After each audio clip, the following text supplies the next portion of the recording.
Rachel Carter strode purposefully through the sprawling expanse of the international airport, her heels clicking with a steady, determined rhythm against the gleaming marble floors. At 32, she had carved out an impressive career as a sought-after business consultant, her name synonymous with competence and tenacity in an industry that rarely offered second chances. Years of relentless effort had paid off her thriving company, and the admiration of colleagues and clients stood as testaments to her grit. After a grueling week of non-stop meetings, presentations, and negotiations, exhaustion clung to her like a second skin. All she craved now was a fleeting moment of calm before her flight home. Dressed in a tailored black blazer that hugged her frame and sleek trousers that whispered sophistication, Rachel radiated an effortless confidence. Her understated elegance spoke volume. Mesh was a woman who belonged in the corridors of influence, a frequent traveler who had earned her place among the elite. Stepping into the VIP lounge, she felt the chaos of the airport fade behind her. The space was a sanctuary of muted luxury. Plush leather chairs lined the room in orderly rows. Soft jazz floated through the air like a gentle caress, and the faint aroma of freshly brewed coffee mingled with the crisp scent of polished wood. For the first time in days, the knot of tension in her shoulders began to unravel. She chose a secluded spot by a wide window, the runway stretching out before her like a promise of escape. Setting her leather laptop bag on the seat beside her, she exhaled deeply, envisioning a simple plan: reply to a handful of emails, sip a drink, and let the weight of the week slip away. But that fragile peace shattered when she noticed a pair of eyes lingering on her, sharp, probing, and far from subtle. Officer Susan Miller stood near the lounge's entrance, her posture rigid as a steel beam, her gaze sweeping the room with the precision of a hawk. In her mid-40s, Susan had spent 2 decades in airport security, honing her instincts into a finely tuned weapon. She prided herself on her ability to spot trouble before it stirred, a skill that had earned her commendations and, quietly, a reputation for inflexibility. To Susan, the world operated in clear categories, and people either fit or they didn't. As her eyes locked onto Rachel, something unspoken bristled within her. Rachel's poised demeanor, her impeccable attire, her very presence in this exclusive enclavite all clashed with the rigid image Susan held of who belonged here. It wasn't a thought she could fully articulate, even to herself. It was a visceral hunch, a whisper of unease that gnawed at her like an itch she couldn't scratch. Rachel felt the weight of that stare like a physical touch. At first, she brushed it off, chalking it up to the familiar discomfort of being the only black woman in a sea of pale faces, a sensation she'd grown accustomed to navigating with grace. She'd spent years perfecting the art of composure, refusing to let sidelong glances or whispered assumptions unsettle her. Opening her laptop, she forced her focus onto the glowing screen, her fingers tapping out responses with practiced efficiency. Yet the unease lingered, a quiet hum beneath her calm exterior. From the edge of her vision, she caught Susan shifting her stance, subtly repositioning herself to keep Rachel in sight. Her fingers faltered over the keys, a flicker of doubt creeping in. Was she imagining it? She told herself she was overreacting. Her boarding pass was valid, her presence legitimate. She had every right to be here. But as Susan's gaze returned again and again, each glance sharper than the last, Rachel's stomach tightened with a growing certainty. This wasn't random. Susan moved through the lounge with calculated steps, her boots silent against the carpeted floor. She paused to check the boarding passes of a few passengers near Rachel. An older man, in a rumpled suit, a young woman engrossed in her phone, her movements deliberate, almost performative. To an outsider, it might have seemed routine, but Rachel knew better. The officer's eyes flicked back to her too often, her posture too tense. When Susan finally approached, Rachel's pulse quickened, though her face remained a mask of serenity. "Good afternoon, ma'am," Susan said, her voice clipped yet laced with a forced politeness that barely masked the authority beneath it. "May I see your boarding pass?" Rachel met her gaze, unflinching, as she reached into her bag. "Of course," she replied, her tone smooth and even, betraying none of the irritation simmering within. She handed over the pass, watching as Susan took it with a grip that felt unnecessarily firm. The officer studied it with exaggerated care, her eyes tracing every line as if searching for a hidden lie. "Business class," Susan murmured, almost to herself, her lips pursing slightly. She glanced up at Rachel, her expression unreadable. "Traveling alone?" "Yes," Rachel said, her voice steady despite the absurdity of the question. What did that matter? Susan nodded slowly, still clutching the ticket. "You must be a frequent flyer to access this lounge," she remarked, her words dripping with an implication Rachel couldn't ignore. Her jaw tightened, but she kept her response measured. "That's right. I've earned it through my miles and ticket class." For a moment, silence hung between them, heavy and charged. Susan's eyes darted to Rachel's laptop, then to her neatly arranged bag, as if cataloging every detail for some unseen report. "I don't recall seeing you here before," Susan said, her tone sharpening, her fingers still gripping the pass. Rachel's patience frayed, though she refused to let it snap. "I travel often," she replied coolly. "Maybe our paths just haven't crossed." Susan's lips thinned into a tight line, her skepticism palpable.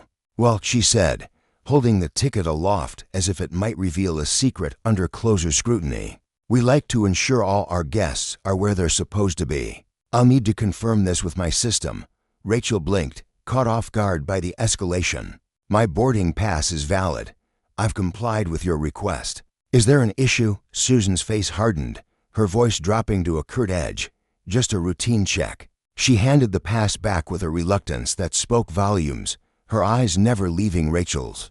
"I hope that clears up any confusion," Rachel said, her voice firm yet laced with a quiet defiance she couldn't suppress.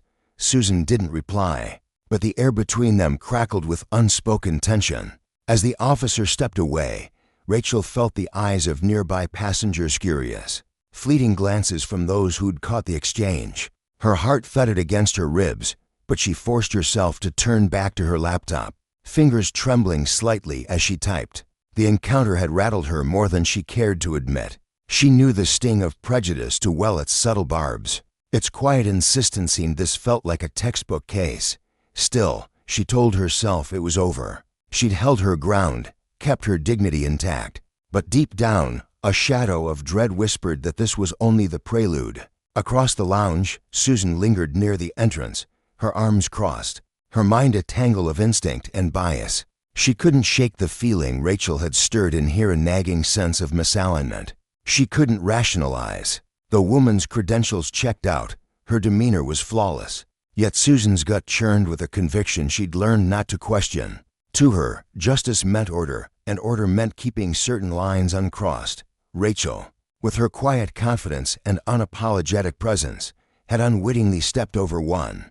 As Susan watched her from afar, a plan began to form, unspoken, unexamined, but resolute. What began as a petty power play soon spiraled beyond the confines of the lounge. The confrontation escalated when Susan returned with backup, her accusations growing louder, her tone more aggressive. Rachel's calm rebuttals only fueled the officer's resolve, and before long, handcuffs gleamed in the soft light of the lounge. The arrest, unjust, baseless, and captured on a bystander's phone, exploded into a national scandal.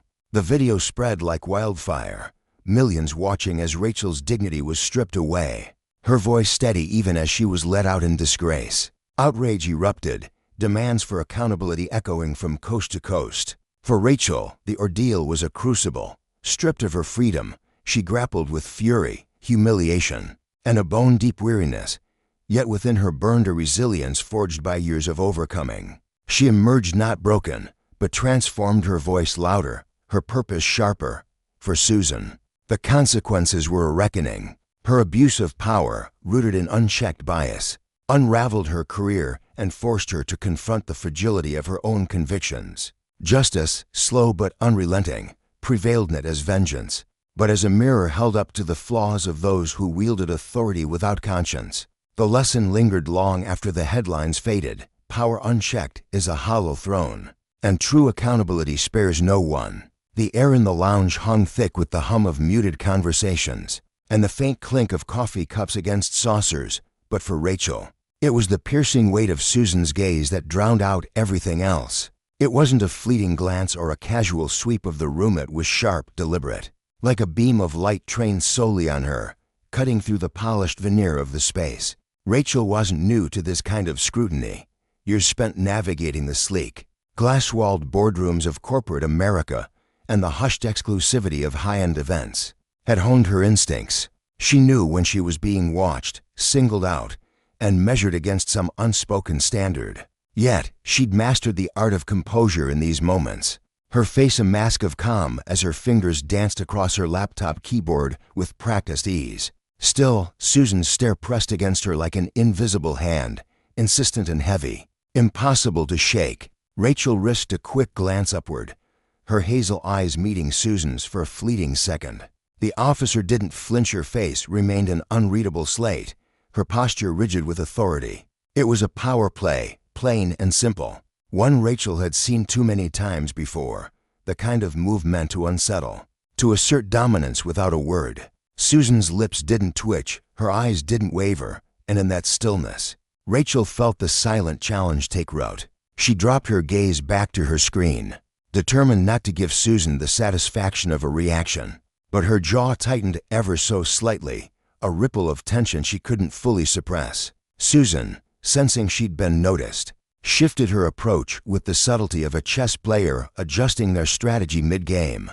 She began to weave through the lounge, her boots clicking softly against the polished floor as she stopped at random tables. First, a middle-aged couple sipping martinis, their laughter fading as Susan loomed over them. Her voice clipped and professional as she asked for their boarding passes and IDs. The man fumbled with his wallet, his wife offering a nervous smile, while Susan's expression remained impassive, her pen scratching briefly against her clipboard. Then she moved to a younger man slouched in an armchair, his earbuds dangling as he scrolled through his phone, oblivious until Susan's shadow fell over him. He straightened abruptly, handing over his documents with a sheepish nod.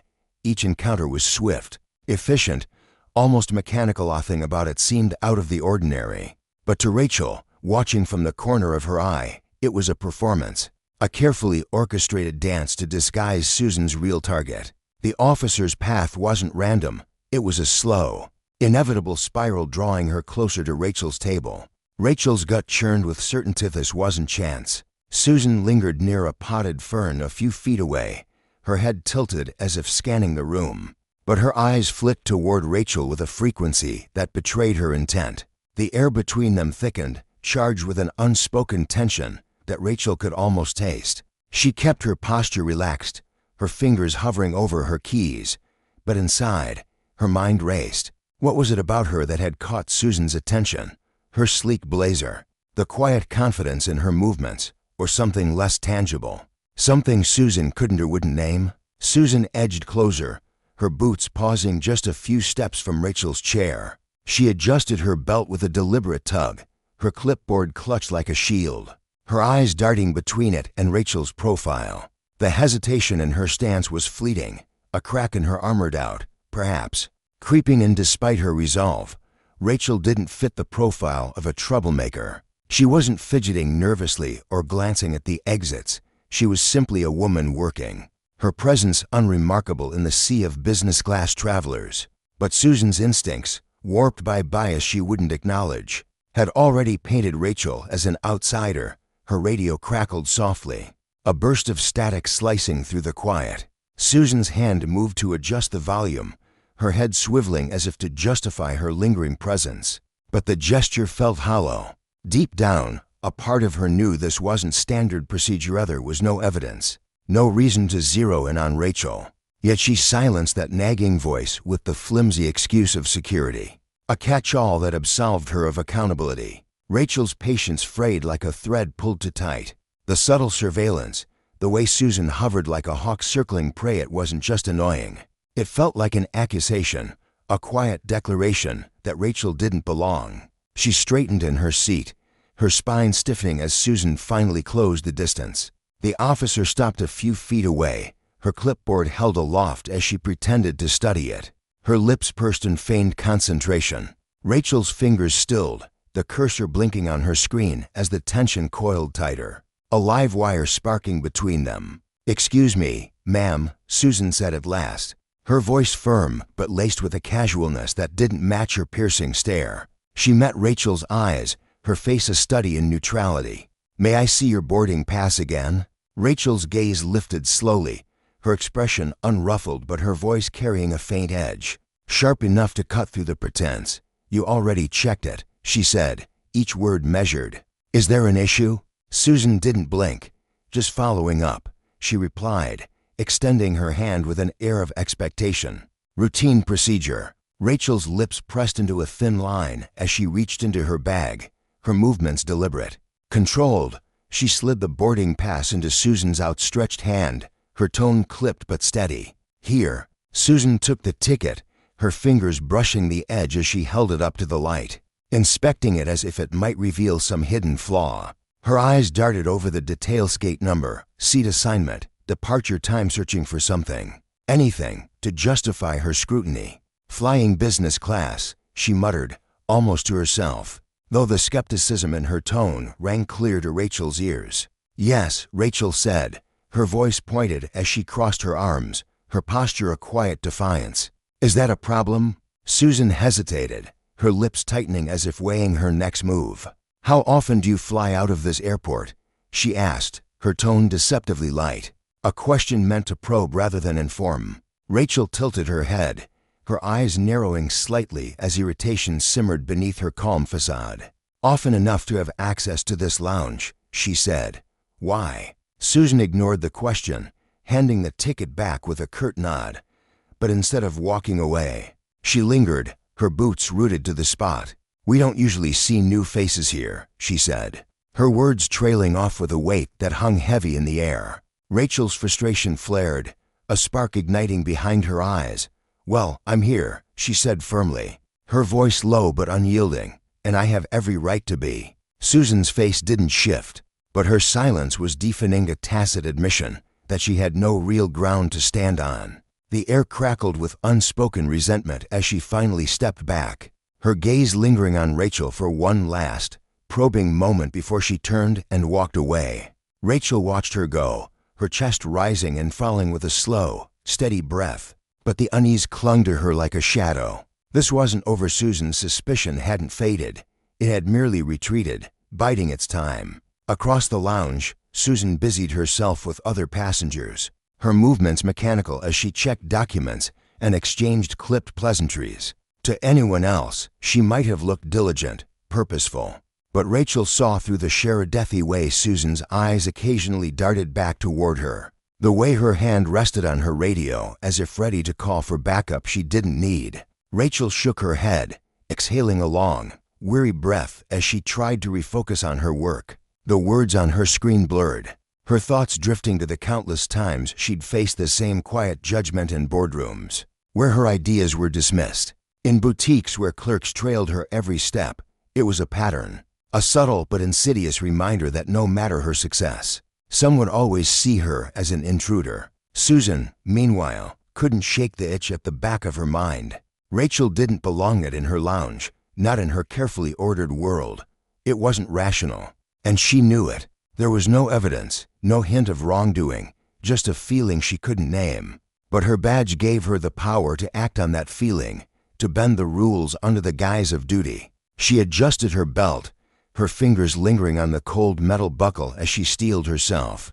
This time, when she approached Rachel's table, her steps were heavier, her resolve hardened. "Ma'am," Susan began, her voice sharp as she stopped in front of Rachel, clipboard clutched like a weapon.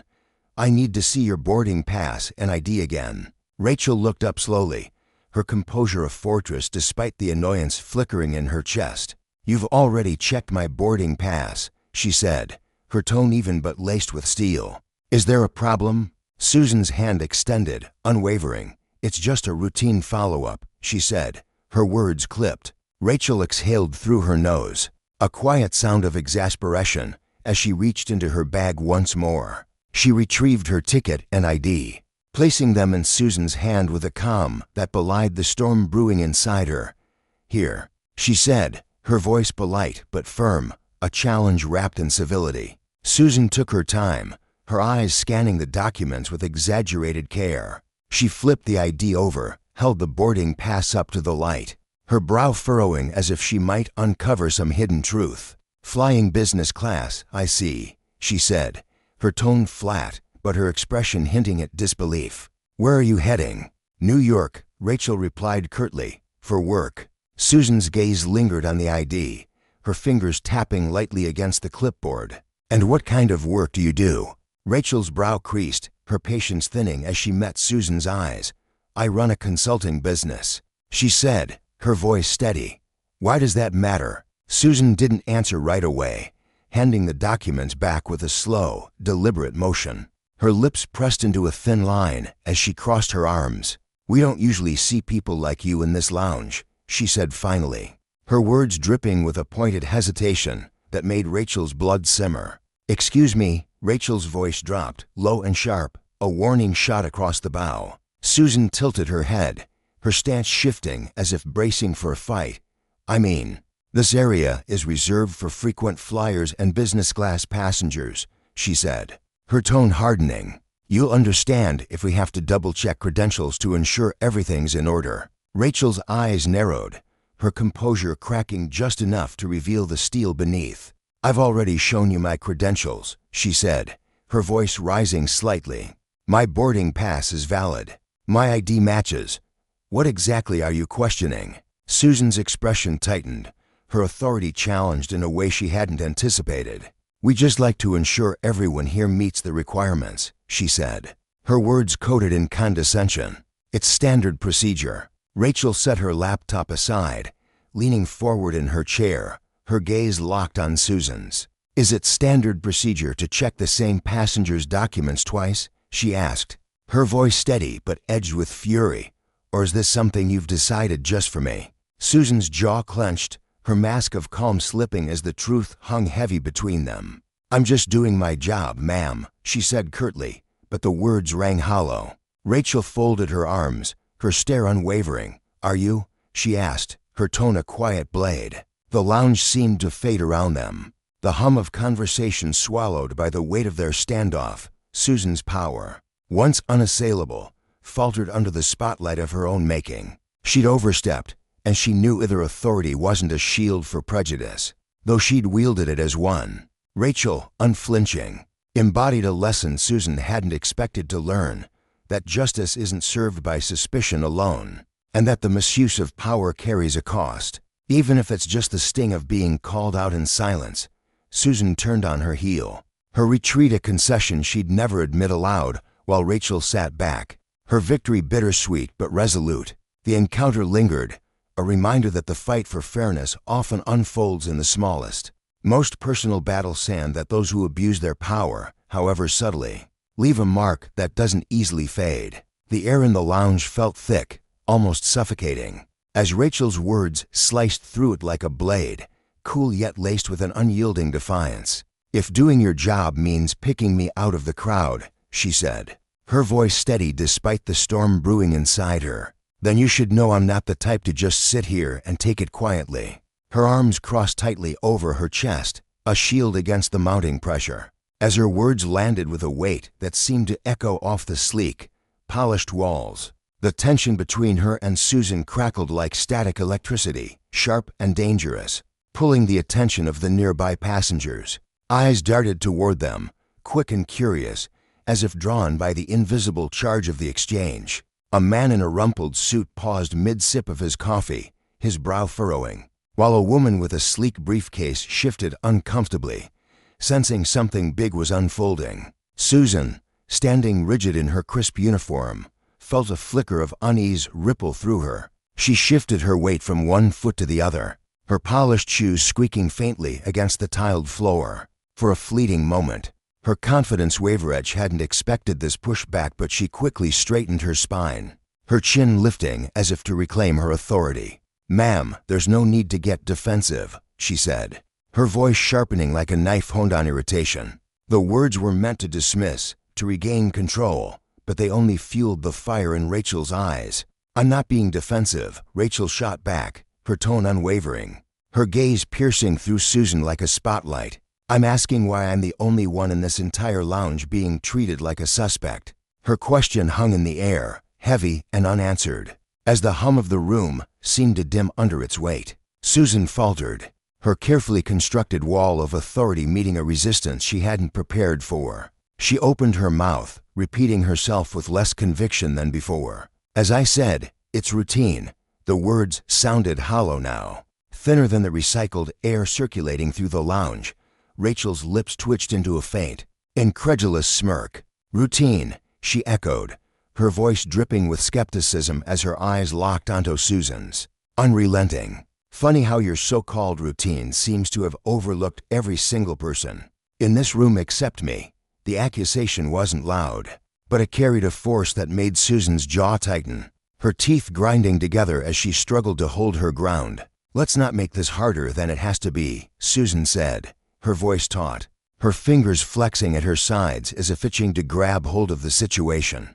But Rachel wasn't backing down. She rose from her seat with deliberate slowness, every movement calculated, her presence growing larger in the space. "Harder?" she asked, her voice dropping to a low, cutting register that sent a shiver through the onlookers. "The only thing hard about this is your refusal to admit I've already given you everything. You've asked for it twice." The room grew quieter still, the soft clink of a spoon against a cup fading as passengers abandoned their distractions to watch. Susan's eyes darted around, catching the weight of their stares, and for the first time, she felt the scrutiny pressing down on her like a physical force. Clearing her throat, she tried to claw back control. "Look," she said, her tone firm but strained. "This isn't personal. We have standards to uphold in this lounge.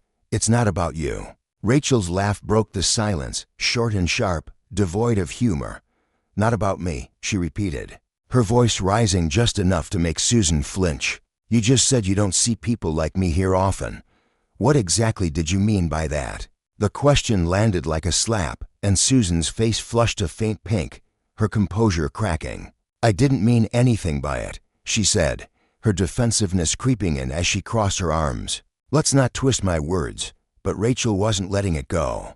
"Twist your words," she countered, her voice climbing higher, electric with frustration. "Your words were crystal clear, and so is what's behind them." The room felt alive now, buzzing with the energy of their clash, every passenger a witness to the unraveling drama. Susan took a step closer, her voice dropping to a hiss, though it lost none of its edge. "Ma'am, I suggest you lower your tone. We have rules here, and it's my job to enforce them." Rachel's eyes blazed, unflinching. "And I suggest you figure out how to do your job without harassing someone who's paid to be here." She fired back, her words a whip crack in the charged silence. Susan's radio crackled to life, a burst of static cutting through the moment, and she stepped back, straightening her posture as if it could shield her from the confrontation. "I'll be keeping an eye on you," she said, her voice measured but heavy with an unspoken promise-y threat. Rachel's arms tightened across her chest, her gaze burning with defiance. "You do that," she replied, her tone cool as ice.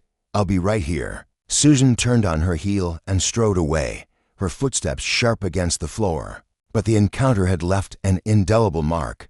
Rachel sank back into her chair, her heart hammering against her ribs, her resolve a steel rod holding her upright. She'd faced moments like this before. Forcible jabs, pointed looks, but Susan's blatant overreach had struck something raw inside her. Her jaw clenched as her fingers hovered over her laptop, the screen glowing faintly in the dim light. She'd come here to unwind, to escape the noise of the world, but now that peace felt stolen. Still, she refused to let Susan's shadow ruin her entirely. Across the lounge, Susan paced near the security station, her eyes flicking toward Rachel's corner. Her gut churned with a mix of suspicion and unease, though she couldn't pin it to anything concrete. It was more instinct than evidence, a bias she didn't fully acknowledge, gnawing at her like a splinter under her skin. The tension simmered, a low boil that erupted when Susan suddenly pivoted and marched back toward Rachel. Her steps were quick, purposeful, her face set in a stern mask. Rachel caught the movement out of the corner of her eye and straightened instantly, her stomach tightening as she braced for round two. "Ma'am," Susan barked, stopping just shy of Rachel's table, her voice cutting through the air like a siren. "I need to conduct an additional security check on your belongings." Rachel's head snapped up, disbelief flashing across her face like lightning. "What?" she demanded, her voice sharp enough to draw blood. You've already gone through my documents twice. What could you possibly need now? Susan's response was curt, unyielding. It's protocol. But the words rang empty, a flimsy excuse that only stoked Rachel's anger. Rachel surged to her feet, squaring her shoulders as she faced Susan head-on. No, she said, her voice firm, a wall of resolve. You don't get to throw protocol around like a free pass to harass me. If you've got a real reason, say it. Otherwise, leave me alone. The challenge in her tone rattled Susan, but instead of retreating, she doubled down, her eyes narrowing. Your attitude isn't helping, she said coldly. We can do this the easy way, or we can escalate. Rachel's fists clenched at her sides, her voice rising with a fury she could no longer contain. Escalate. Are you hearing yourself? You're making up reasons to single me out. And I'm done putting up with it. The lounge came alive around them, passengers shifting in their seats, necks craning to catch every word. Whispers rippled through the crowd like waves, a mix of shock and curiosity. Susan's patience shattered. Without warning, she lunged forward and snatched Rachel's open laptop from the table. I need to inspect this, she declared, her voice hard as steel. Rachel froze for a split second, stunned, before her outrage erupted. What the hell do you think you're doing? She roared, stepping forward, her voice booming across the room. That's my property. Susan clutched the laptop tighter, her knuckles whitening. This is a security matter, she insisted. You can have it back when I'm done. Rachel's fury exploded, uncontainable. You have no right to take my laptop, she shouted, her voice echoing off the walls. Put it down now. The commotion swelled, passengers rising from their seats, some gawking, others muttering. A man by the window shook his head, his voice low but clear. This is ridiculous. She's just sitting there, minding her own business nearby. An older woman in a tailored suit stood, her tone sharp as she called out, Officer, you're way out of line. This isn't how you treat people, but not everyone agreed. A middle-aged man in a sports jacket leaned back, arms crossed, his voice gruff. She's acting shady. Maybe the officer's onto something. The conflicting opinions collided, turning the once peaceful lounge into a chaotic symphony of arguments and raised voices. Rachel wasn't done. She stepped closer to Susan, her voice slicing through the noise like a blade. Return my laptop now. Susan's grip tightened, her face a mask of stubborn resolve. Ma'am, step back. You're interfering with a security procedure. Rachel's eyes burned with righteous anger. You call this security? This is harassment, plain and simple. The standoff teetered on the edge of chaos, and Rachel took a deliberate step forward, her voice ringing with authority. Put it down, or I'll make sure every person here knows exactly what kind of power trip you're on. Susan hesitated, her eyes flickering to the growing crowd. Whispers turned to murmurs, and the faint click of camera phones punctuated the air people were recording, their lenses trained on the scene. The weight of their attention bore down on her, but Susan's pride dug in deeper. Step back, she warned, her voice rising, or I'll call for backup. Rachel's laugh was sharp, bitter, a sound that cut through the tension like a thunderclap. Call them, she said, her defiance unshaken. Let's see how they justify this. In that moment, the confrontation became more than a clash of wills. It was a stark lesson in justice, a vivid reminder of the consequences of wielding power without accountability. Susan's actions, driven by unchecked authority, had ignited a fire she couldn't control, exposing the fragility of fairness in the face of bias.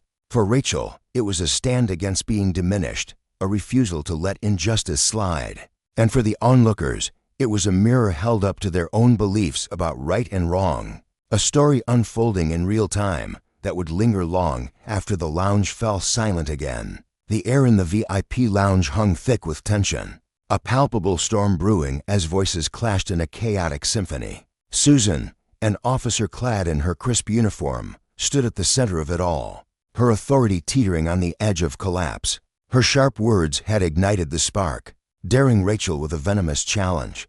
Let's see how this plays out for you. The passengers scattered around the plush lounge erupted instantly, their reactions a jumbled mess of outrage and disbelief. Some shouted at Susan to back off, their voices edged with indignation, while others turned their scrutiny on Rachel, questioning why she dared defy the officer's commands. The lounge staff, caught in the crossfire, fidgeted nervously behind the counter, their hands hovering over phones and trays of coffee, unsure how to step in without fanning the flames. Their wide eyes darted between the two women, silently pleading for the chaos to dissolve. Amid the uproar, a man rose from his seat near the sleek bar, his blazer impeccably pressed, his posture radiating quiet confidence. He'd been nursing a drink, watching the scene unfold with growing unease, but now he couldn't stay silent. Clearing his throat, he raised his voice above the din, his tone steady yet forceful. "Officer, this is entirely uncalled for. She's shown you her credentials, her ID, her ticket, everything. You're overstepping, and it's clear to everyone here." His words cut through the noise like a blade, a beacon of reason in the escalating madness. Susan whipped her head toward him, her eyes narrowing into slits of barely contained fury. "Sir," she snapped, her voice dripping with contempt, "I strongly suggest you mind your own business and sit back down." But the man didn't flinch. Standing taller, he met her glare with unwavering resolve. "No," he replied, his voice firm and unshaken. "This is a public space, and we're all bearing witness to this blatant abuse of power. You're harassing her, and it's unacceptable." Rachel, emboldened by this unexpected ally, felt a surge of courage ripple through her chest. Her heart pounded, not just with fear, but with a fiery determination she hadn't known she possessed. She took a deliberate step forward, her heels clicking against the polished floor, and locked eyes with Susan. "Do you hear him?" she asked, her voice ringing clear and strong despite the tremor of adrenaline coursing through her veins. "Everyone here sees exactly what you're doing, so go ahead, keep pushing. Dig yourself into a hole you can't climb out of." Susan's face flushed a deep crimson, a volatile mix of frustration and humiliation washing over her. Her radio crackled at her hip, a garbled voice breaking through, but she ignored it, her focus laser-sharp on Rachel. Her jaw clenched so tightly her teeth ached, and when she spoke, her words came through gritted teeth, her resolve faltering despite her bravado. "This isn't over," she hissed, but the quiver in her tone betrayed her crumbling confidence. Rachel didn't hesitate. Her response was swift, sharp, and laced with a quiet fury that cut deeper than any shout. "You're right, it's not over. But when it is, you'll wish you'd chosen a different path today." The room seemed to shrink under the weight of their standoff, the air so thick with tension it felt suffocating. The passengers' voices swelled into a roaring tidesome demanded Susan return Rachel's laptop, which still sat confiscated on a nearby table, its screen glowing faintly with her unfinished work. Others pointed fingers at Rachel, accusing her of stoking the fire unnecessarily. A woman near the lounge entrance, her arms crossed tightly over her chest, turned to the staff with a voice that brooked no argument. "Call a manager, Samin in charge. This officer's lost control, and it's spiraling out of hand."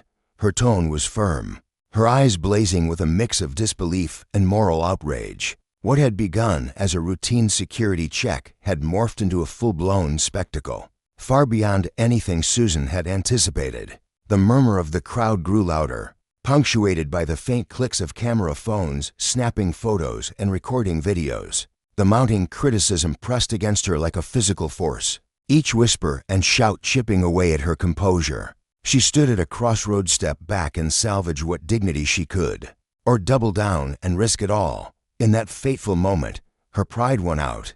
With a sharp intake of breath, she raised her radio to her lips, her voice slicing through the chaos with a brittle edge. "I need additional security in the VIP lounge," she barked, her words clipped and urgent. "We have a disruptive individual refusing to comply." Rachel's eyes widened in sheer disbelief, her breath catching in her throat. "Disruptive," she echoed, her voice trembling with incredulity. "You're the one turning this into a circus." Susan turned her back slightly, ignoring Rachel's protest as she awaited a response from her radio. The crowd's noise surged into a tempest of outrage, confusion, and overlapping arguments. Rachel's stomach churned as the reality sank in. This was spiraling beyond repair, and there was no undoing it now. The lounge, once a haven of luxury with its plush seats and ambient lighting, now felt like a pressure cooker ready to burst. Susan Miller stood rigid, her knuckles white around the radio, her sharp voice crackling again as she repeated her call. I have a non-compliant individual in the VIP lounge. Immediate assistance required. Across from her, Rachel Carter held her ground, her neatly pressed blazer and poised demeanor a stark contrast to the chaos around her. Non-compliant, she demanded, her voice steady, but laced with a righteous anger that made her hands tremble. I've done nothing but cooperate. This is harassment, plain and simple. The crackle of Susan's radio was drowned out by the growing unrest. Passengers now openly gawking as the scene unfolded like a live drama.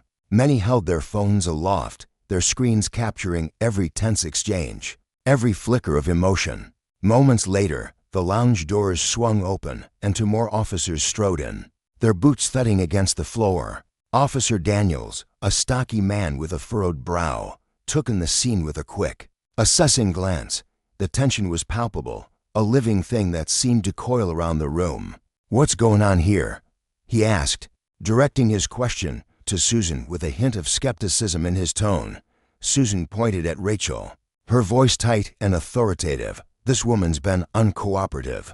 She's causing a disturbance and refusing security checks. Rachel's jaw dropped, a gasp escaping her lips. That's an outright lie, she shouted, her voice piercing the clamor. I've followed every absurd demand she's thrown at me. She's the one escalating this. Daniels shifted his gaze between the two women, his expression guarded but tinged with unease. He scratched the back of his neck, clearly weighing the situation. Ma'am, he said to Rachel, his tone measured but firm, we're going to need you to calm down. Rachel inhaled deeply, her chest rising as she fought to keep her composure. I am calm, she replied, her words deliberate and controlled. What I won't do is stand here while she twists the truth to cover her own actions. Susan stepped forward, her face a mask of determination, her eyes glinting with stubborn resolve. She's refusing to cooperate, she insisted, addressing the other officers as if Rachel's words were irrelevant. We need to detain her for further questioning. Rachel's eyes widened, her breath hitching in her throat. Detain me, she repeated, her voice rising with a mix of shock and fury. On what grounds? I've done nothing wrong. The two officers exchanged a glance, the weight of Susan's authority hanging heavy in the air despite the unease flickering in their eyes. Daniels hesitated, his lips pressing into a thin line before he gave a reluctant nod. All right, ma'am, he said to Rachel, his voice firm but not unkind. Please turn around and place your hands behind your back. Rachel recoiled, taking a step back as if the words had physically struck her. You've got to be kidding me, she said, her voice shaking with a volatile blend of anger and disbelief. This is beyond outrageous. Daniels held up a hand, his tone hardening. Ma'am, don't make this harder than it needs to be. But Rachel stood tall, her spine straight, her voice unwavering despite the storm raging inside her. I have a valid ticket. I'm a paying customer. You're going to arrest me because she can't handle being called out? Susan's patience shattered like glass. Enough, she barked, lunging forward and grabbing Rachel's arm with a rough yank. The sudden motion sent a jolt through the crowd, gasps and murmurs rippling outward like waves. Rachel stumbled slightly, her heels scuffing the floor as she twisted against Susan's grip. Let go of me, she shouted, her voice booming across the lounge, raw with defiance. I've done nothing wrong. Susan, unmoved, pulled a pair of handcuffs from her belt, her movements mechanical and cold. You're under arrest for resisting a lawful order, she declared, her tone devoid of warmth. Rachel's resistance flared instinctively, her body tensing as she yanked her arm back. This isn't lawful, and you know it, she cried, her voice cracking under the weight of her frustration. The officers moved in, their hands firm but hesitant as they wrestled to restrain her. The metallic click of the cuffs locking around her wrists echoed in the charged silence, a sound that seemed to hang in the air. Rachel's voice broke through the chaos, fierce and unyielding. This is wrong. Everyone here can see what's happening. The passengers, many now filming with trembling hands, erupted in outrage. This is disgusting, a woman cried, her voice quivering with emotion, her eyes glistening with unshed tears. She hasn't done anything. Another man, his face red with anger, shouted. Why are you treating her like a criminal? but Susan remained a stone wall, her grip on Rachel unrelenting as she began to lead her toward the exit.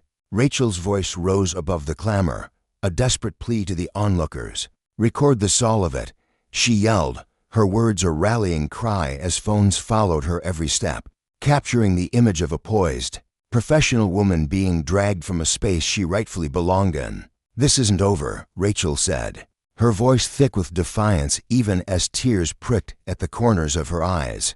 "You'll answer for this." Susan didn't respond, her face an unreadable mask of authority, her stride purposeful as the other officers flanked her.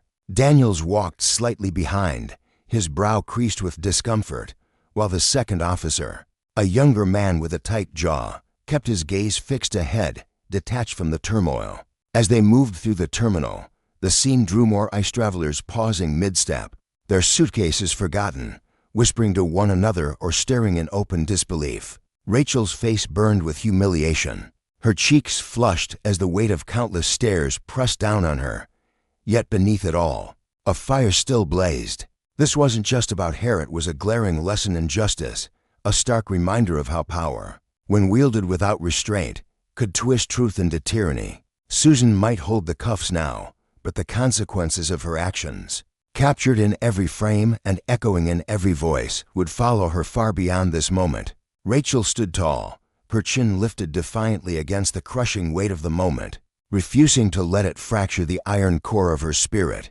The cold, unyielding metal cuffs clamped around her wrists felt like a vice, their heaviness not just a physical burden, but a suffocating emblem of the injustice that now shadowed her every breath. Her mind churned relentlessly, a storm of memories and emotions swirling within her years of tireless effort, the countless sacrifices she'd carved out of her life to reach this point, all now teetering on the edge of ruin in an instant. The sweat and dreams she'd poured into her journey were eclipsed by the narrow, venomous prejudice of a single officer. Her heart pounded with a cocktail of fury and disbelief as they marched her through the airport. But by the time they shoved her into the dim, sterile confines of the security office, that raw anger had crystallized into something sharper, something unbreakable: resolve. She locked eyes with Susan, the officer's smirk twitching like a predator savoring its catch, and Rachel's voice cut through the air, steady as steel despite the chaos roiling inside her chest. "You have no clue who you're dealing with," she said, each word deliberate, a promise laced with quiet fire. "I won't let you walk away from this unscathed." Susan's lips curled, a fleeting glint of arrogance dancing across her face as she tossed back a dismissive, "We'll see about that," before turning on her heel, her boots clicking against the tiled floor with a smug rhythm. Rachel watched her go, her fists clenching until her nails bit into her palms, the sting grounding her against the rising tide of helplessness threatening to swallow her whole. The holding room at the police station was a claustrophobic box, its peeling walls and flickering fluorescent light pressing in on her like a physical force. Her wrists throbbed, raw and tender from the cuffs that had only just been pried off, leaving faint red rings as a bitter souvenir. The humiliation of being paraded through the bustling airport terminal replayed in her mind, like a relentless film reel of cold, clipped bark of Officer Miller's commands. The wide-eyed stares of strangers, their whispers trailing her like a wake, and her own voice, hoarse and ragged, crying out in frustration as it bounced off the lounge's sleek walls. She pressed her fingers to her temples, massaging the ache as she fought to dam the flood of despair threatening to breach her composure. On the outside, she was a statue of resilience, but beneath that facade, the weight of this betrayal of being branded a criminal for simply existing gnawed at the foundations of everything she'd ever believed about justice. Rachel had always been a fighter, a woman who thrived on overcoming obstacles, her spirit forged in the fires of adversity. But this was a different beast entirely. This wasn't a hurdle to leap or a challenge to outsmart. It was a gut punch to her very sense of fairness, a stark reminder that the world she'd fought to belong in could still turn on her without warning. She sat there, the hard plastic chair digging into her back, and wrestled with the bitter truth. No amount of grit could shield her from the prejudice that had shackled her wrists and her dignity. Beyond those suffocating walls, however, a tempest was brewing. The airport lounge, buzzing with travelers, had become an unwitting stage, and passengers armed with smartphones had captured every second of her ordeal. The shaky footage spread like wildfire across the digital landscape clips of Officer Miller's sharp gestures, his voice barking orders, juxtaposed against Rachel's measured, desperate pleas for reason. The videos laid bare the ugly disparity, her calm assertion of her rights drowned out by his unyielding grip on power. On Twitter, Instagram, and Facebook, hashtags erupted like Battlecrease Justice Foracle. No racial profiling. Stop the basic one, a spark igniting a blaze of outrage. Within hours, the views skyrocketed from thousands to millions. The comment sections swelling with voices, some seething with anger, others weeping through typed words as they shared their own scars from similar wounds.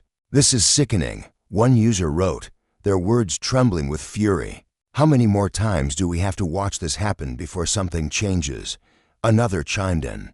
"Rachel Carter didn't deserve this. He had every right to be there. This is racial profiling, plain and simple." The ripple effect was seismic. Activists with weathered megaphones and celebrities with polished platforms seized the footage, amplifying it to their legions of followers. Civil rights groups, their pens already sharp from years of battle, began hammering out statements, their demands for an investigation into Officer Miller's conduct ringing with authority.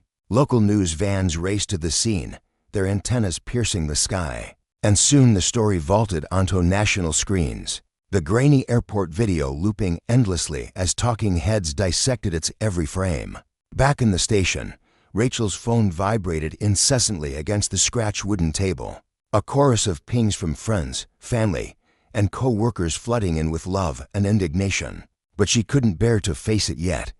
Her eyes stayed fixed ahead, her mind plotting the next move, the weight of her resolve hardening like cooling steel. When the duty officer finally shuffled in, his boots scuffing the floor, Rachel's gaze snapped to him, icy and unyielding. "Am I free to go?" she asked, her voice a low, controlled burn. He faltered, his Adam's apple bobbing as he muttered, "You'll be released pending further investigation." But you should know. She sliced through his words like a blade. "Save it," she snapped, her tone sharp enough to draw blood. "I know my rights, and I'll damn well make sure they're honored." She rose, brushing past him, her steps deliberate as she strode out of the station. Outside, the night air hit her like a slap, and the glare of camera flashes blinded her momentarily. Reporters swarmed, their voices a chaotic tangle of shouted questions, microphones jabbing toward her like spears. She raised a hand to shield her eyes, her pace unbroken, a flicker of temptation urging her to scream her truth into the void. But she swallowed it down. There'd be a time for that, a better stage, a sharper spotlight. By the time she collapsed into the quiet sanctuary of her apartment, the online storm had swelled into a hurricane. Her name blazed across platforms, trending atop Twitter's list. The hashtag Justice Foracle, a beacon for the furious and the hopeful alike. News networks replayed the footage on a loop, pundits leaning into microphones with grave expressions. This isn't just one woman's story, one analyst intoned during a primetime slot, his voice heavy with conviction. It's a glaring symptom of a deeper racial profiling isn't a lone bad apple. It's a system that keeps growing thorns. Rachel finally unlocked her phone, her fingers trembling slightly as she scrolled through the deluge of messages. A text from an old college friend caught her eye. "I saw the video. I'm so sorry this happened. Anything you need, I'm here." She tapped out a quick thanks, but her gaze snagged on a Twitter alert hashtag had hooked politicians, actors, and advocates, their megaphones blaring her story to the masses. Her inbox overflowed with interview requests, journalists hungry for her voice, organizations offering their muscle.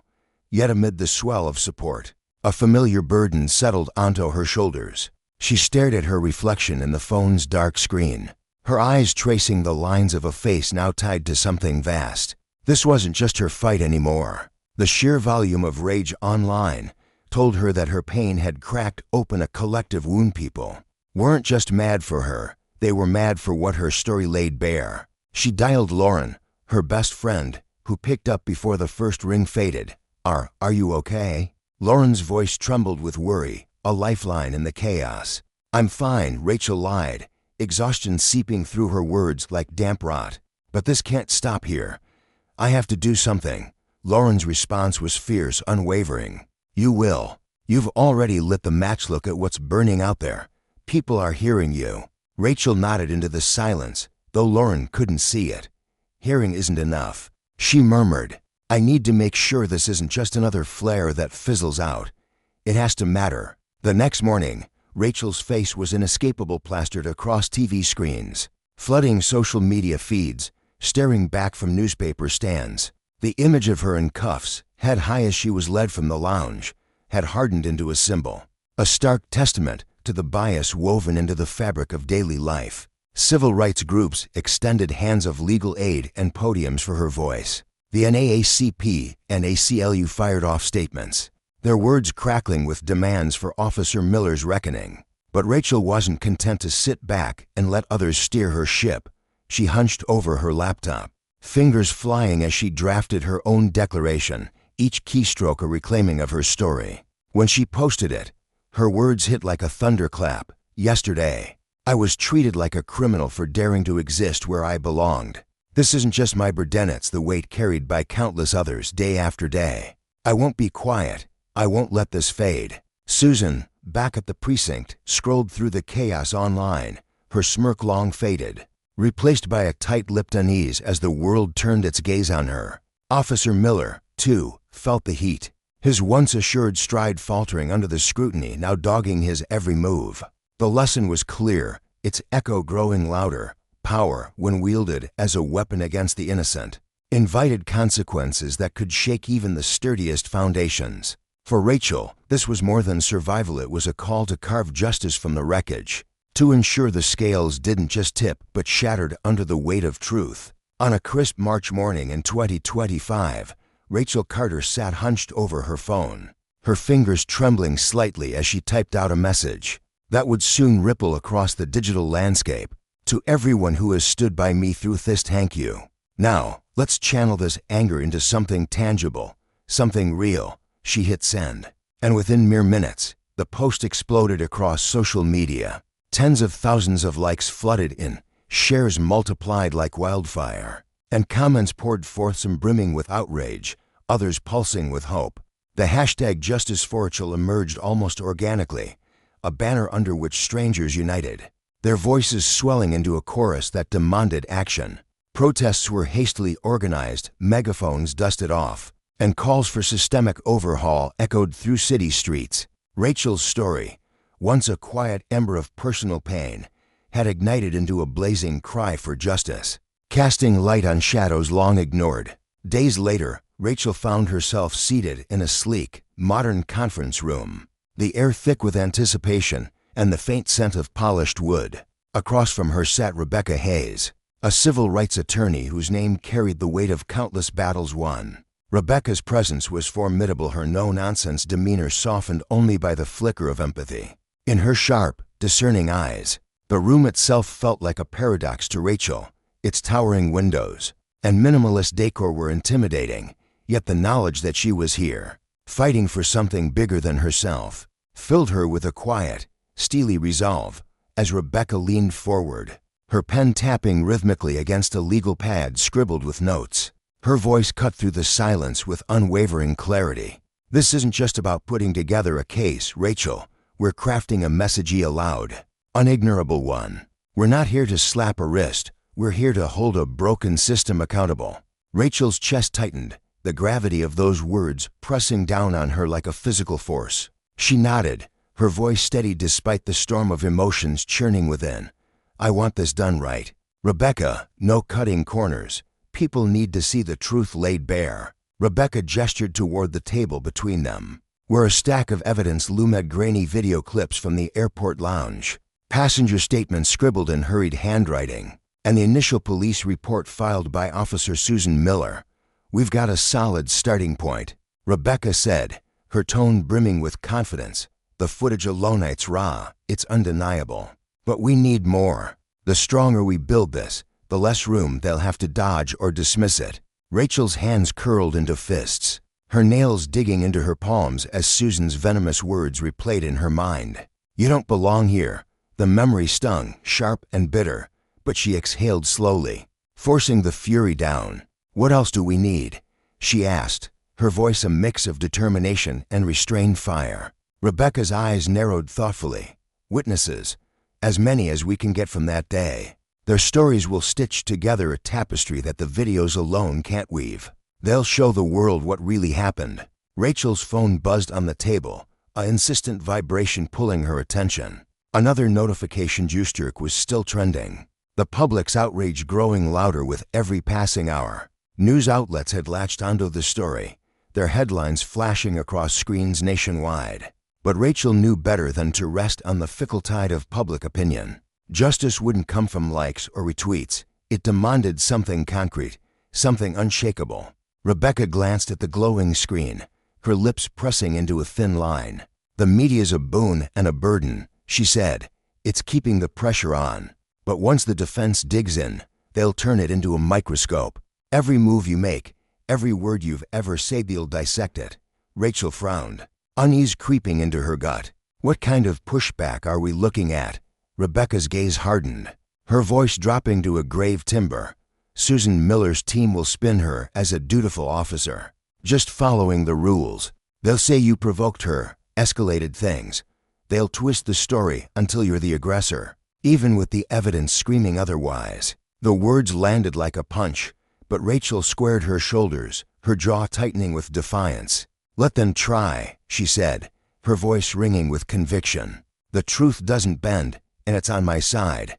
A faint smile tugged at Rebecca's lips, a rare crack in her stoic facade. "That's the fire we need," she replied. "But this won't be easy. The police department's got her back. They'll throw everything they have at us." Over the next few weeks, Rebecca's team became a machine of relentless precision. They pored over hours of footage, syncing timestamps with witness accounts until every second was accounted for. Passengers from the lounge stepped forward, their voices weaving a consistent thread. Rachel had been composed, respectful, while Susan had lashed out, her aggression unprovoked. Among them was James Morton, a corporate executive with silver-streaked hair and a commanding presence. During his deposition, he leaned forward in his chair, his deep voice steady as he recounted the scene. "I was right there, a few feet away." Miss Carter didn't raise her voice. Not anciental that officer started rifling through her things. She was clear, calm, polite. What happened to her? It was wrong, plain and simple. But the real breakthrough came when Rebecca's team unearthed a buried trail of complaints against Susan Miller. Hidden in dusty internal records were whispers of a pattern, years of incidents where people of color had accused her of targeting them, their voices silenced by bureaucracy. None had broken through to public scrutiny, but together they painted a damning portrait. This wasn't a one-off, it was a symptom of something rotten, something pervasive. Meanwhile, the media frenzy grew wilder. News anchors sparred on air, their debates crackling with tension. One commentator, a woman with a sharp bob and fiercer conviction, pounded her fist on the table. "This isn't just about Rachel Carter, it's about how people of color are treated like intruders in places they've fought to belong in." Across the panel, a grizzled man in a suit shook his head, his tone measured but firm. "We've got to be careful here. Officers make tough calls every day. Sometimes a snap decision gets misread. Let's not crucify her yet." The clash only stoked the fire online, where social media became a battlefield of hashtags and hot takes, some championing Rachel, others defending Susan under the thin veil of security. Rebecca didn't sugarcoat the road ahead. One evening, as they sat in her office surrounded by legal briefs and cooling coffee, she fixed Rachel with a steady gaze.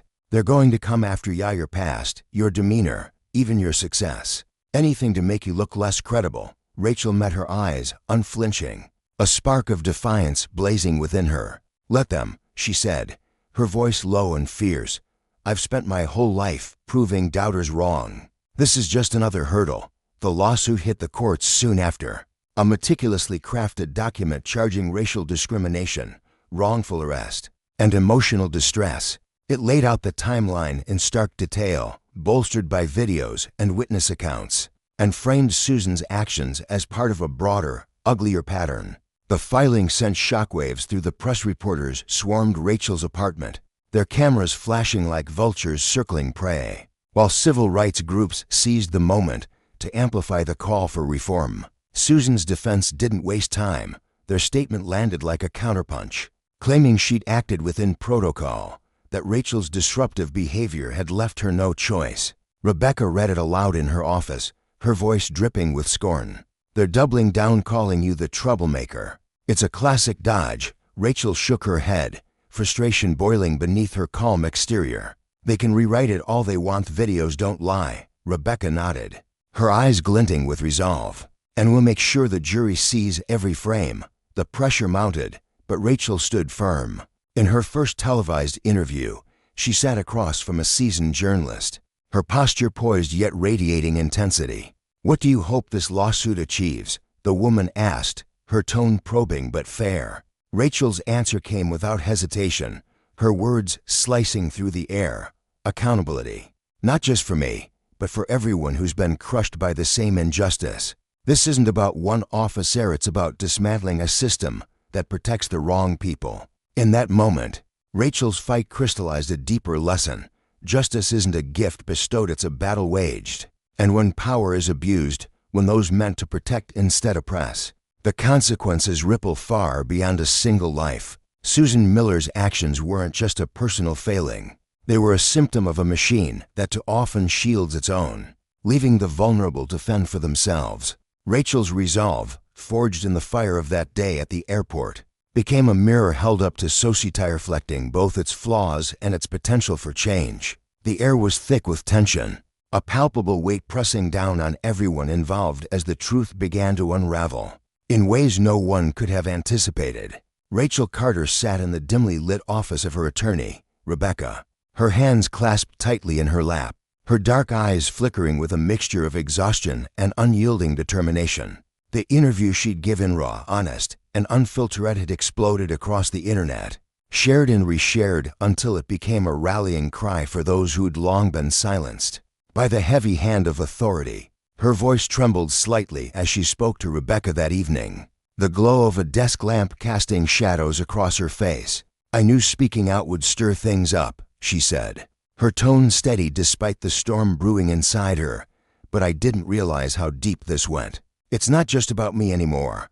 Rebecca, flipping through a stack of freshly uncovered documents, nodded grimly. "This is bigger than one incident, Rachel. It's about a system that's let this fester unchecked, and we're going to tear it down, piece by piece." Across town, the police department, a towering, gray edifice that had once stood as an unshakable fortress for Officer Susan Miller, was beginning to crumble under the weight of public scrutiny. The walls, both literal and metaphorical, seemed to groan as cracks spread through the foundation of trust that had held the institution together. Susan, a woman whose sharp features and clipped demeanor had always exuded control, now found herself pacing the empty corridors late at night, her boots echoing against the linoleum. She'd built her career on enforcing order, on maintaining the lines she believed separated those who belonged from those who didn't.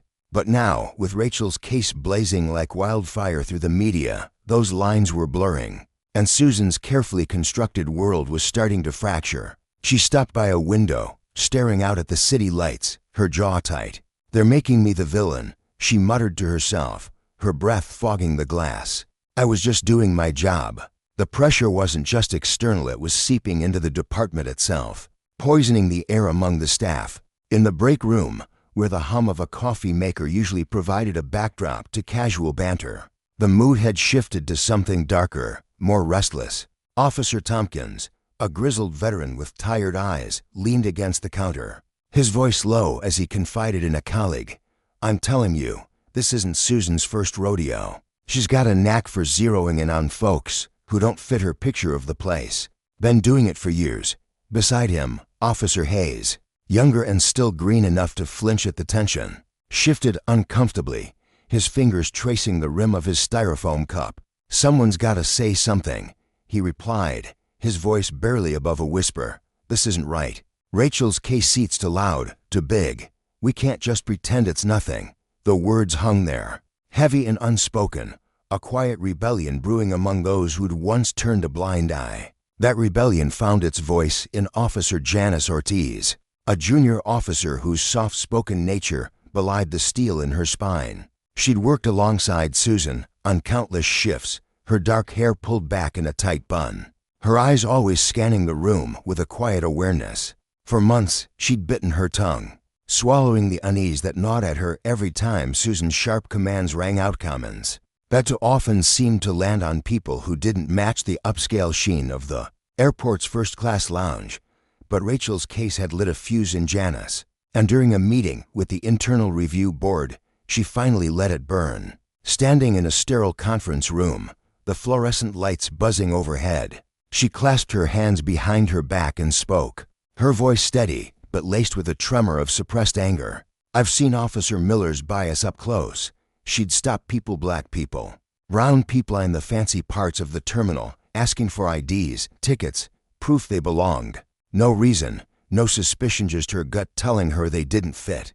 The board members exchanged glances, their pens pausing over notepads as Janice's words landed like stones in still water. "She assumes they're out of place," Janice continued, her gaze unwavering. "She's been doing it for as long as I've known her." The ripples from Janice's testimony spread quickly, shaking the department to its core. It wasn't just one officer stepping forward. Now others, emboldened by her courage, began to speak. There was Officer Patel, a weary man with a quick laugh, who recalled Susan muttering about certain types clogging up the VIP lines. There was Officer Nguyen, a reserved woman with a meticulous memory, who detailed an incident where Susan had confiscated a man's bag without cause, her tone dripping with disdain as she questioned his presence. Each story added weight to the growing pile of evidence, a chorus of voices that transformed Susan's actions from a single misstep into a glaring, undeniable pattern.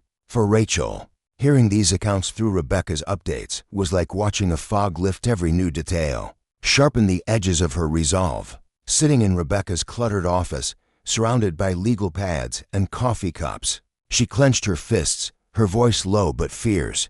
"She's been getting away with this for years, and no one did a damn thing. That ends with me." Rebecca, a woman whose sharp mind was matched only by her sharper tongue, seized the momentum with relentless precision. She sat at her desk late into the night, her glasses perched on her nose, poring over internal records her team had pried loose from the department's reluctant grip. What she found was a goldmine of damning proofs-driven complaints spanning 5 years, each one a snapshot of Susan's unchecked prejudice. There was the businessman in a tailored suit, his complaint detailing how Susan had demanded his ticket 3 times in the lounge, her tone icy with disbelief that he belonged. There was the college student, her backpack slung over one shoulder, who'd been grilled about her boarding pass while others breezed by unchecked. Most of these grievances had been buried, brushed aside by a system too comfortable with its own flaws. But now, under Rebecca's scrutiny, they glowed like embers ready to ignite. Holding up a particularly vivid report, a 2-year-old incident mirroring Rachel's own, turned to Rachel, her eyes gleaming with fierce determination. "This isn't just your fight anymore. It's a reckoning. We've got her dead to rights, and we're going to show the world what justice looks like." The day of Susan's deposition arrived like a storm rolling in, dark and inevitable. The room was small, the air stale with the scent of old coffee and nervous sweat. Susan sat across from Rebecca, her uniform crisp but her posture rigid, her fingers tapping faintly against the table, an unconscious tell of the unease simmering beneath her polished exterior. Rebecca wasted no time, her voice cutting through the silence like a blade. "Officer Miller, can you tell me how many times you've been accused of targeting people based on their race?" Susan's lips pressed into a thin line, her eyes narrowing slightly as she measured her response. "I don't have an exact number handy," she said, her words clipped and cautious. Rebecca slid a thick folder across the table, its edges worn from handling, and leaned forward, her gaze unrelenting. "Let me jog your memory, then. 7 complaints in 5 years, so alleging racial bias. Care to explain?" Susan's eyes flicked to the folder, but she didn't touch it, her voice tightening as she replied, "Complaints don't mean I'm guilty." Rebecca's smile was cold, predatory. "No, they don't. But 7 of them, that's a pattern, Officer Miller. And when we pair it with what you did to Rachel, questioning her presence, seizing her belongings, escalating things for no reason, it's not just a complaint anymore. It's a portrait of who you are, Susan shifted in her seat, her composure fraying as she snapped, "I was doing my job. If people had a problem with that, it's on them," Rebecca pounced, her voice rising with controlled fury. "Your job?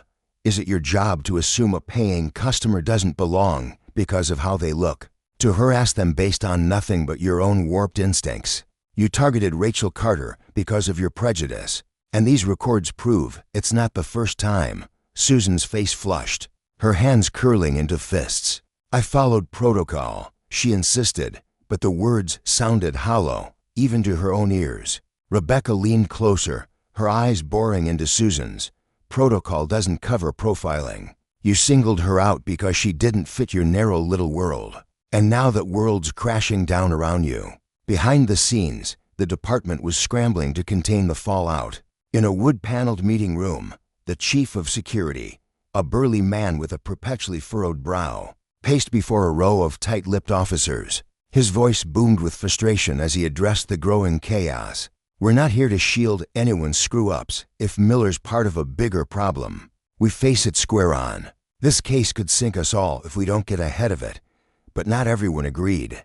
In the locker room later that day, voices clashed in a heated exchange. "This is bullshit," growled Officer Daniels, a stocky man with a chip on his shoulder. "Miller's being crucified for doing her damn job." Across from him, Officer Lopez, a weary woman with a no-nonsense streak, shut back. "She crossed a line, and you know it. We've all seen her pull this crap. Acting like it's fine just makes us part of it." The divide widened, and Susanance, a figure of authority, found herself increasingly alone, her colleagues stepping back as the evidence piled higher. The final blow landed in court, a moment that sucked the air from the room. Rebecca's team had unearthed an email Susan had sent 2 years prior, a casual rant to a colleague about certain types cluttering the VIP lounge. Her words dripping with disdain, "It just doesn't feel right having them here."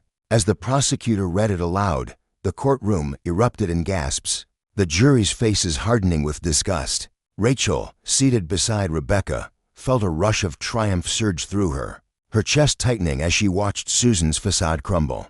Susan, pale and trembling on the stand, tried to backpedal, her voice cracking. "I didn't mean it like that. It's not what it sounds like." Rebecca rose, her presence commanding as she delivered the killing stroke. "Then how did you mean it, Officer Miller?" "Because to everyone in this room, it sounds like exactly what it is: raw, unapologetic prejudice. You've got no excuse left to hide behind." The courtroom buzzed with anticipation, every seat filled, every eye locked on the unfolding drama. Rachel sat tall, her gaze steady, a woman transformed by the fight she'd waged it just for herself, but for everyone Susan had wronged. Susan, meanwhile, slumped slightly, her once unshakable confidence reduced to ashes under the weight of her own words. The lesson was clear, etched into every moment of this grueling battle. Justice, when it finally arrived, was a force that spared no one, least of all those who'd abused their power.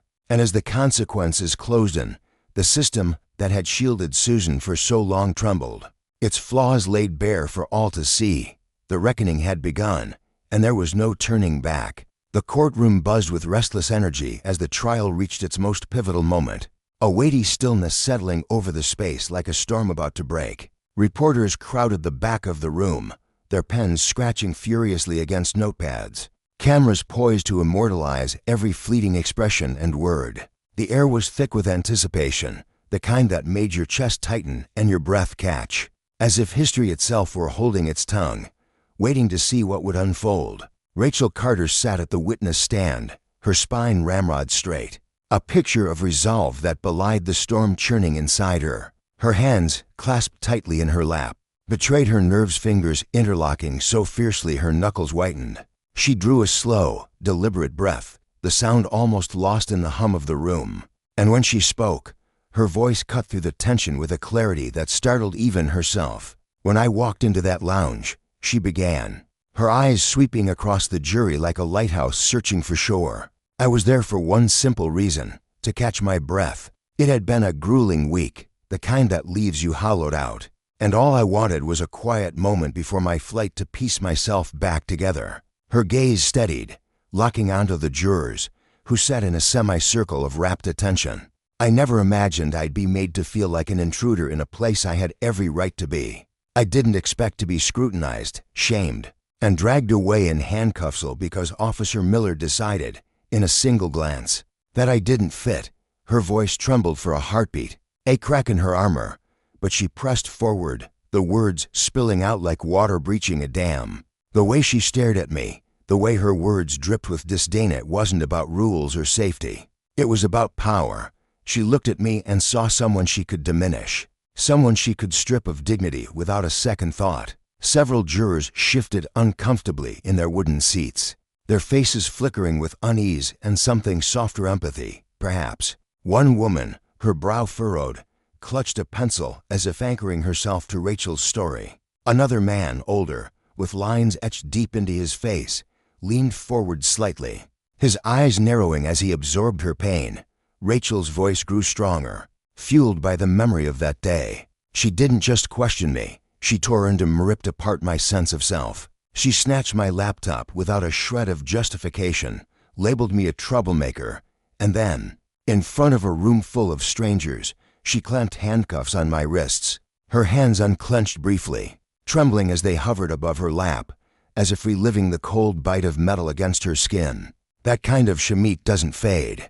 It burrows into you, makes you second-guess your own worth, not because of anything you've done, but because of how someone else chooses to see you. She paused, leaning forward slightly, her dark eyes blazing with a quiet fire. What happened to me wasn't just a fluke, a bad day for one officer. It's a thread in a bigger tapestry, a pattern of people like Officer Miller, wielding their authority like a weapon, letting their prejudices pull the trigger instead of facts. I'm here today because I won't let that pattern claim anyone else. Her words hung in the air as she stepped down, a heavy silence swallowing the room. The reporters scribbled faster, the jury sat still, and Rachel felt the weight of her truth settle into the space, like a stone dropped into deep water. Then it was Susan Miller's turn. She rose from her seat, her movements rigid, as if her uniform crisp and starched were the only thing holding her together. Her boots thudded softly against the floor as she approached the stand, her shoulders squared, but her eyes darting briefly to the crowd before settling on her attorney. He was a composed man, his gray suit immaculate, his voice smooth and measured as he began. "Officer Miller," he said, folding his hands casually. "Can you walk us through your actions that day?" Susan nodded, her jaw tight, and when she spoke, her tone was steady but edged with defiance. "I was doing my job," she said, her voice clipped. "As a security officer, my priority is keeping the airport safe, everyone in it, every day. That's what I was trained for, and that's what I was doing." "And what drew your attention to Miss Carter specifically?" her attorney pressed. Tilting his head slightly, Susan hesitated, her fingers brushing the edge of the stand before she answered. She stood out. She was sitting alone, stiff, not talking to anyone. She seemed off. "Those are the kinds of things I'm taught to notice as in that something might not be right." Her words were careful, rehearsed, but there was a flicker of doubt in her eyes, quickly masked as she straightened again. Across the room, Rebecca Hayes, Rachel's attorney, sat beside her client, her pen moving swiftly across a legal pad. Her face was a mask of neutrality, but her sharp eyes missed nothing. Every twitch of Susan's mouth, every shift in her posture. When Susan's attorney pressed further, asking, "Did you ever act out of bias or prejudice?" Susan's response was immediate, firm. "No, never. Everything I did was by the book, protocol and training. It wasn't personal." But then it was Rebecca's turn. She stood with purpose, her heels striking the polished floor like the beat of a war drum as she approached the stand. "Officer Miller," she began, her voice a blade wrapped in velvet. "You've said your actions followed protocol. Is that right?" Susan nodded, her posture stiffening. "Yes." Rebecca's lips curved faintly, not quite a smile. "Interesting. Because your department's records tell a different story. This isn't the first time you've been accused of singling people out based on race, is it?" Susan shifted, her hands tightening on the stand's edge, her face tightening. "Complaints don't prove anything," she said, her tone guarded. Rebecca's eyes narrowed, glinting like steel. "One complaint might not, but seven in 5 years. All pointing to racial bias. That's not a fluke, Officer Miller. That's a pattern." Susan opened her mouth, but Rebecca barreled forward, relentless. "You said Miss Carter's behavior was suspicious. Tell me one specific thing she did that justified taking her laptop, calling for backup, putting her in cuffs. What was it?" Susan faltered, her breath catching. She was argumentative, she said at last, the words sounding thin even to her own ears. Rebecca arched an eyebrow, her voice sharpening. "Argumentative? Or was she defending herself after you hounded her without cause?" Susan's face flushed, a deep crimson creeping up her neck, but she said nothing. Rebecca didn't relent. "Let's talk about what happened next. You took her laptop, escalated it to an arrest right there, in front of dozens of people. Multiple witness essayed. She was calm, cooperative. How does that square with your so-called protocol?" "I thought it was necessary," Susan stammered, her earlier confidence crumbling. "Necessary?" Rebecca echoed, her voice rising just enough to pierce the room. "Necessary to degrade her, to crush her dignity, because you couldn't admit you'd misjudged her." Susan's attorney shot up. "Objection argumentative." Rebecca withdrew the question with a smooth nod. But her gaze never left Susan. "One last thing, Officer Miller. Did Rachel Carter belong in that lounge?" The question landed like a blow. Susan froze, her lips pressing into a thin, bloodless line. The silence stretched, thick and suffocating, until she muttered, "I was doing my job." Rebecca stepped back, her expression one of quiet victory, and said, "No further questions." The jury watched Susan descend from the stand, her steps uneven, her earlier bravado stripped bare. As the day wound down, both sides delivered their closing arguments. Rebecca stood before the jury, her voice a steady flame. "This isn't just about Rachel Carter. It's about accountability, about what happens when people let their biases steer their choices. Officer Miller had a chance to choose fairness, to act with honor. She chose prejudice instead, and Rachel bore the cost." She turned to the jury, her eyes piercing. "You hold the power now to tell Officer Miller and anyone else who abuses their authority that there are consequences. Let your verdict echo beyond this room, a stand against injustice." Rachel felt a flicker of hope ignite in her chest as Rebecca sat down. The truth had been laid bare, raw and undeniable, and the courtroom thrummed with the weight of it. The jury filed out to deliberate, their footsteps muffled against the hum of anticipation. Hours later, they returned, their faces solemn. Rachel gripped the edge of her chair, her heart pounding in her ears. Beside her, Rebecca sat composed, though her sharp eyes betrayed the storm beneath. Across the room, Susan sat rigid, her attorneys whispered assurances doing little to ease the tension radiating from her. The judge nodded to the foreperson. "Have you reached a verdict?" The woman stood, a folded paper trembling slightly in her hand. "We have, Your Honor." The silence was deafening, a held breath. As she read aloud, "In the case of Carter versus Miller, we find the defendant, Officer Susan Miller, guilty of discriminatory conduct and abuse of authority." The words crashed through the room like thunder. Susan's face drained of color, her hands falling limp in her lap. Rachel exhaled, a shuddering breath she hadn't known she was holding, as relief and vindication washed over her. The verdict wasn't just a win for her, it was a resounding lesson. Justice could prevail, and those who wielded power recklessly would face the consequences. The reporters surged forward, cameras flashing, as the courtroom erupted into a chaos of voices. But for Rachel, the moment was still proof that the truth, when fought for, could cut through even the deepest shadows. Rachel Carter stood frozen in the courtroom, her body tensing as though preparing for an invisible blow. Her breath hitched in her throat, a sharp, fleeting gasp, before a tide of relief crashed over her, loosening the knots of dread that had coiled in her chest for weeks. She didn't grin at Yethau, the weight of unspoken emotion pressed heavily against her ribs, a quiet storm brewing beneath her composed exterior. Beside her, Rebecca Hayes, her steadfast friend and legal anchor, reached out with a gentle hand, resting it on Rachel's shoulder. The touch was light but firm, a silent signal of triumph woven into the warmth of her grip. As if to say, "We've made it through."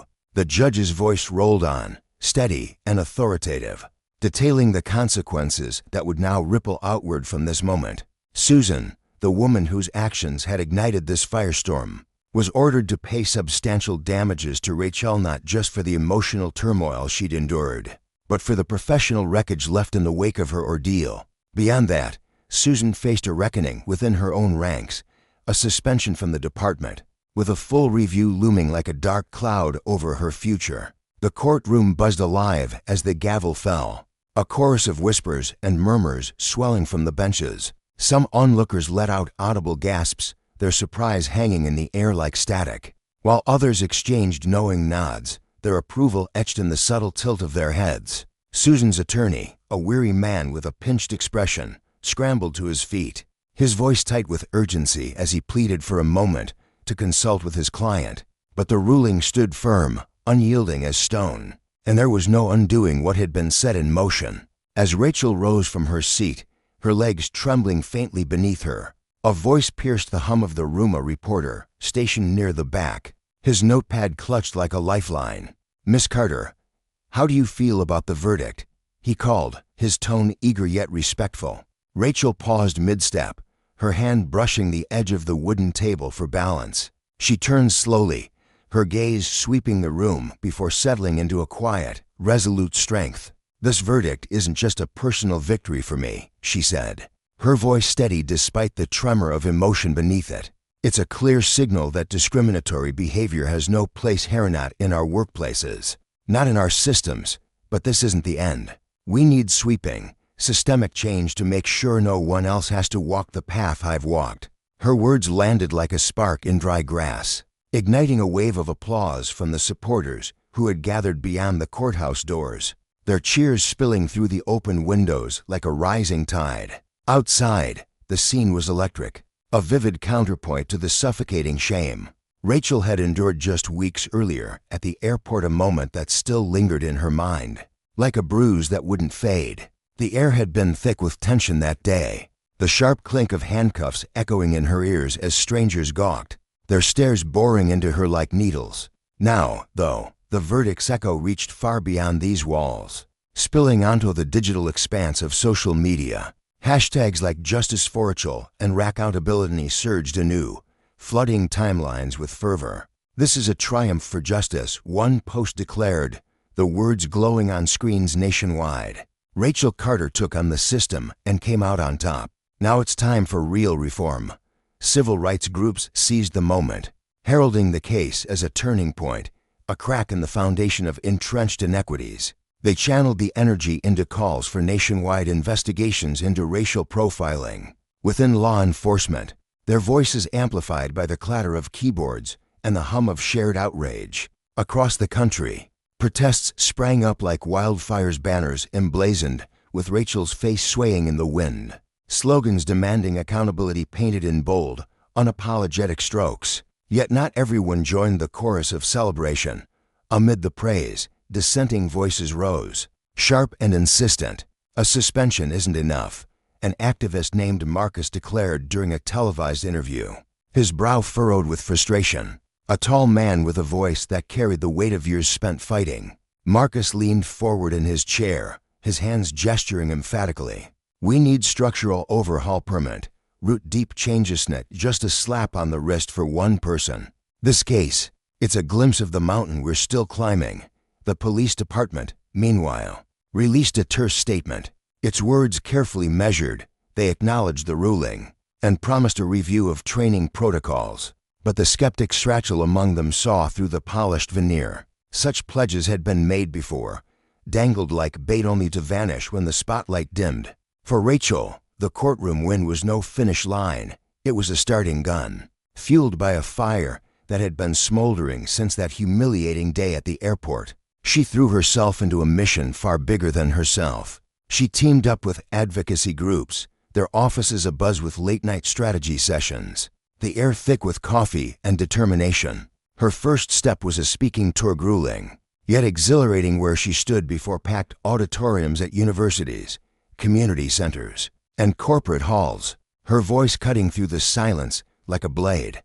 Racial profiling isn't just a policing issue, she told a sea of upturned faces in one crowded venue, the lights casting long shadows behind her. It's a societal wound, and it's on every one of us to confront it, wherever it festers.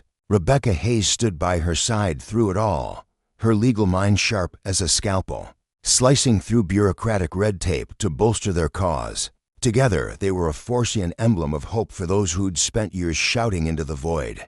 Rachel worked with lawmakers too, her hands steady as she helped draft bills aimed at rooting out bias in law enforcement. She pushed for mandatory bias training, independent oversight boards, and transparent systems to track misconduct. Policy a brick in the wall. She was building against injustice, but progress came at a cost. Her newfound prominence painted a target on her back, drawing venom from critics who sneered that she was exaggerating, chasing fame rather than fairness. Online, trolls swarmed her accounts, their hateful words piling up like debris after a storm. Conservative talking heads waved off her case as an isolated fluke, their smug dismissals crackling through TV speakers. Rachel met the onslaught head-on. "This isn't about attention," she said during a primetime interview, her eyes locked on the camera. Unflinching, "It's about justice. If my story unsettles people, it's because it holds a mirror to the flaws we'd rather ignore." The emotional toll gnawed at her in quiet moments.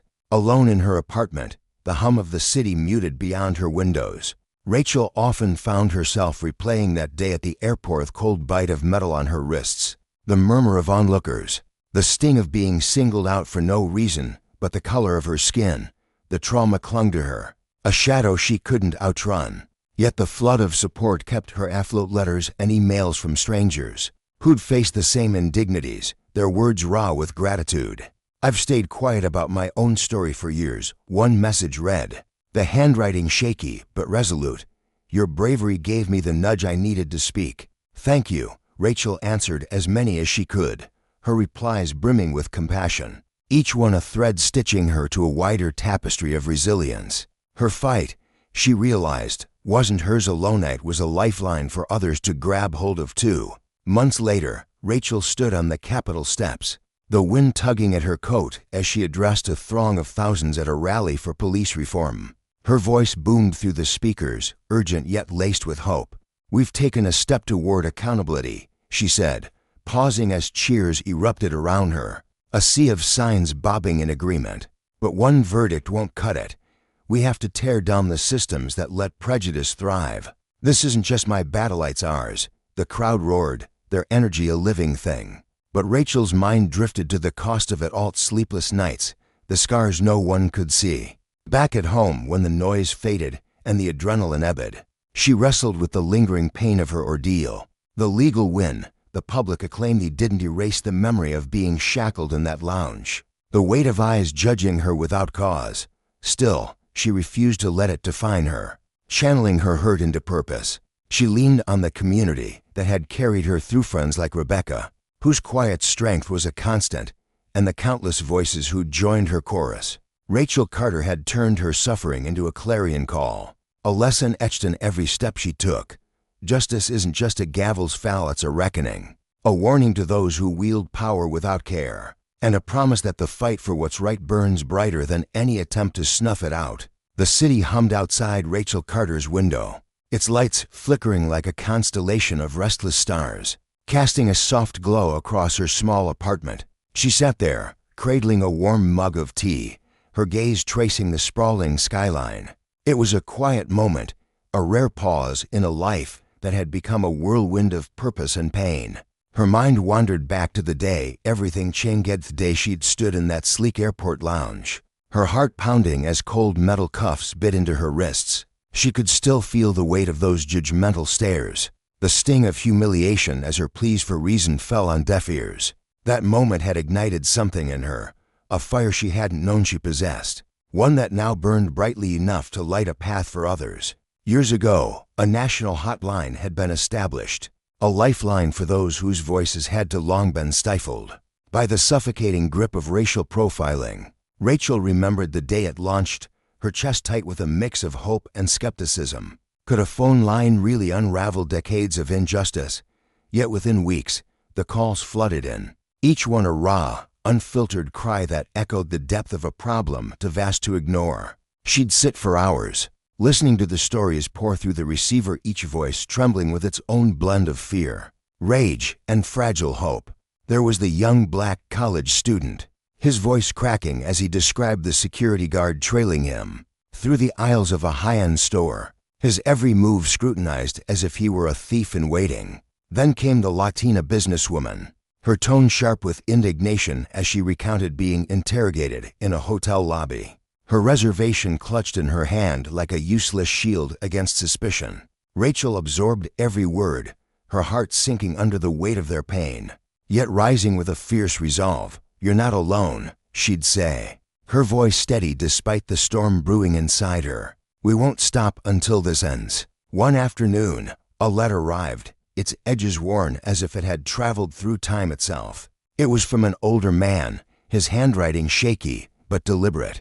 He'd seen her interviews, he wrote, his words carrying the weight of decades spent navigating a world that refused to see him. "I've lived through segregation, through promises of progress that never came," he confessed. "I thought things would change, but your story and all the others show me how much further we have to climb. Thank you for not letting this fight die." Rachel held the letter close, tears prickling her eyes. His gratitude was a quiet anchor, grounding her when the burden of it all threatened to pull her under. It was a reminder that this wasn't just her battle, it was theirs, a shared struggle stretching across generations. But the fight took its toll.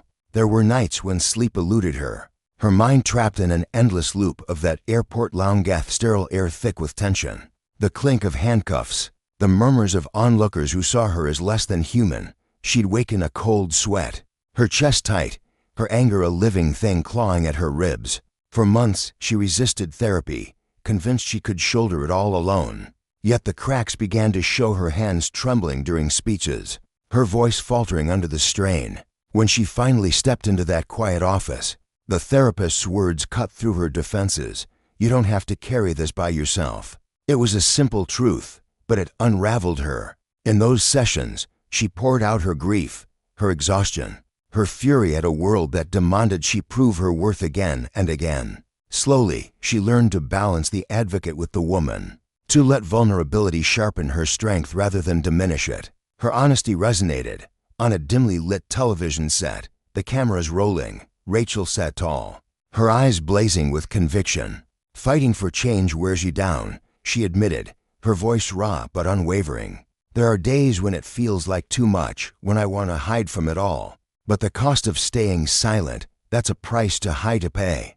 The audience leaned in, captivated by her candor. She wasn't just a symbol, she was real, a woman who'd turned her wounds into a weapon for justice. That authenticity drew people to her, from grassroots organizers to corporate executives seeking her guidance. She walked into boardrooms with her head high, her presence commanding attention. "Diversity statements are empty words," she told a room full of suited men, their faces a mix of discomfort and awe. "If you're not tearing down the walls within your own walls, you're part of the problem." Her words weren't gentle, they were a challenge, a call to action that left no room for excuses. And it worked. Policies shifted, training programs sprang to life, and accountability became more than a buzzword. Rachel's influence rippled outward, a force that refused to be ignored. Beyond the corporate sphere, her story struck a deeper chord. One evening, as the sun dipped below the horizon, painting the sky in hues of gold and crimson, Rachel sat reflecting on the journey that had brought her here. The city stretched out before her, vast and chaotic, a mirror to the enormity of the fight she'd embraced. She thought of the allies who'd stood by her, Rebecca Hayes, her attorney-turned-confidant, whose late-night texts of encouragement kept her going. She thought of the skeptics, too, their doubts a quiet fuel to her fire. And she thought of the countless others, faceless but not forgotten, who'd endured the same indignities in shadows of silence. Her phone buzzed, pulling her from her reverie. It was Rebecca. The oversight committee just greenlit another change. "You made this happen." Rachel smiled, her fingers dancing across the screen. "We made this happen." Her victory in court had been just the beginning. The airport authority, battered by public outrage and legal scrutiny, couldn't ignore the cracks her case had exposed. Under a sky heavy with storm clouds, their spokesperson stepped to a podium, his voice tight with reluctant accountability.